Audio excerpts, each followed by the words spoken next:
So I've been talking a lot in recent weeks about the need for wages to rise in line with the runaway inflation that we're currently seeing in order to preserve people's ability to live in our society and have some reasonable quality of life. One thing we haven't spoken about is benefits. Now, benefits do rise every year in line with inflation, but they are subjected to the benefits cap, which was introduced in 2013 at a level of £26,000 per household. That's £500 a week. And that was never intended to rise with inflation. And in fact, in 2016, it was reduced to 23 grand a year in London and 20 grand a year outside of London, again, not rising in line with inflation. 94% of people who are currently affected by the benefits cap are affected by it simply because it didn't rise with inflation. So when it was first brought in, it was a relatively small number of households who were affected by it, although often, of course, those in the greatest need, with lots of small children, with disabilities, with caring responsibilities and other reasons why people were unable to work. But now it affects thousands and thousands and thousands of people around the UK. And to look at it in sort of broad strokes, more than half of those households that are capped are single parents households, and more than 3/4 have a child under the age of 5. So if you're wondering why these people aren't going out to work, that is your answer, because there is no effective childcare provision across this country. It doesn't happen. So there is no answer to these problems. These people are absolutely trapped in a cycle of poverty, and they're trapped living on an amount of money which was arbitrarily invented in 2013, reduced in 2016, and nobody is suggesting for a millisecond has any bearing on what it is actually possible to live on in the middle of soaring inflation and energy crisis, heating and things like that going through the roof, the cost of food, the cost of absolute essentials going up and up and up, in the midst of which it's difficult to get a hospital appointment, it's difficult to get medical treatment, it's difficult to get a dentist. Schools are asking parents to contribute because they are feeling the pinch.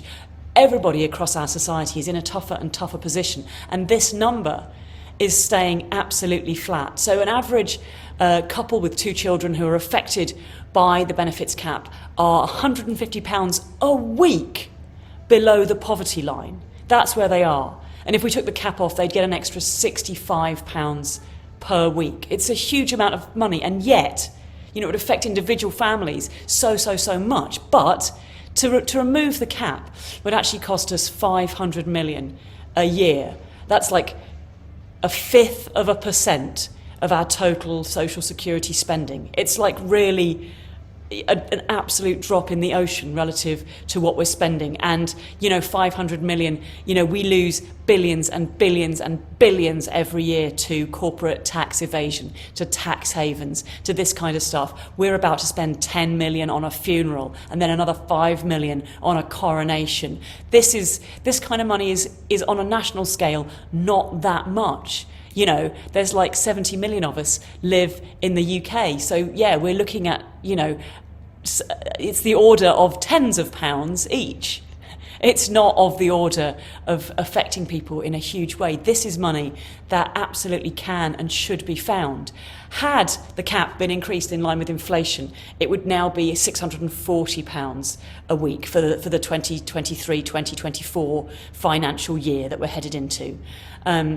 Instead of which, it's £440 a week in London. Can you imagine trying to have a family of 3, 4, 5, 6, in some cases more, living on £440 a week, and outside of London it's £380 a week that's supposed to cover everything?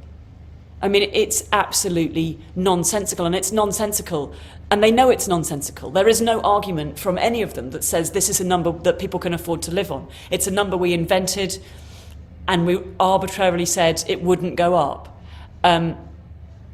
It's grossly unfair, and what it's going to do is to push thousands and thousands and thousands more people into poverty.